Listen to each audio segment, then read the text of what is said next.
चाहता हूँ कोई नेक काम हो जाए, चाहता हूँ कोई नेक काम हो जाए, मेरा हर एक सांस देश के नाम हो जाए। और जो सर उठे तो मेरे सामने तिरंगा हो, जो सर उठे तो मेरे सामने तिरंगा हो। विधि विधान है जो दुनिया में आता है वो एक दिन जाता है, विधि विधान है कि दुनिया में जो एक दिन आया है तो एक दिन जाता है। इस पावन पुण्य धरती से, इस पावन पुण्य धरती से जन्म जन्म का नाता है, इस पावन पुण्य धरती से जन्म जन्म का नाता है। राष्ट्रभक्ति मन में देखोगे तो दिख जाएगा, राष्ट्रभक्ति मन में देखोगे तो दिख जाएगा। झंडे के तीन रंग में, झंडे के तीन रंग में संविधान लहराता है, झंडे के तीन रंग में संविधान लहराता है। यूँ तो 1947 में ही आज़ादी हमें मिल गई थी, लेकिन जब 1950 में संविधान लागू हुआ तब जाकर के हमको आज़ादी का अर्थ पता चला, तब जाके आज़ादी का अर्थ पता चला।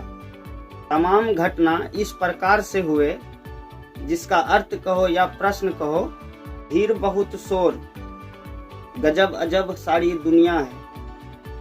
धर्म, जाति, वर्ग, संप्रदाय, केस, बाल, दाढ़ी सब बढ़ गए। तो यही है आज़ादी का अर्थ, स्पष्ट होता कुछ पता चला, जो कि धर्म, जाति, वर्ग, संप्रदाय सबके अनुसार से सब कुछ को बांट दिया गया।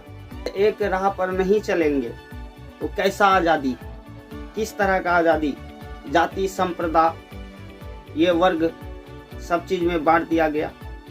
तो इसलिए आज देश आज़ाद भी है। दिसंबर 1947 से संविधान का निर्माण चालू हुआ और संविधान सभा के एक्टिंग कमेटी के अध्यक्ष बाबा साहेब डॉक्टर भीमराव अंबेडकर थे और सभापति थे पंडित जवाहरलाल नेहरू।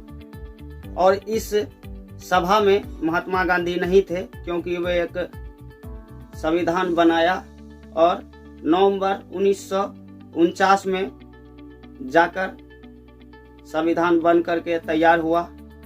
और इसीलिए हम लोग 26 तारीख को, 26 जनवरी को गणतंत्र दिवस मनाते हैं, क्योंकि उस दिन संविधान लागू हो गया था।